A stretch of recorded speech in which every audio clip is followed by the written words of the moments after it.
ಇರುವೆನು ಹೀಗೆ ಎಂದು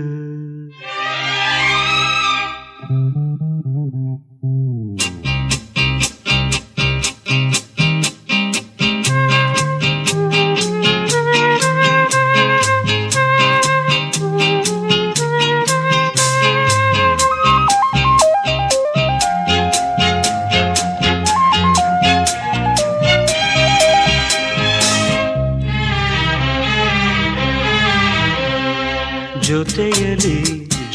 ಜೊತೆಯಲಿ ಇರುವೆನು ಹೀಗೆ ಎಂದು ಹೊಸ ಹರುಷವ ತರುವೆನು ಇನ್ನು ಎಂದು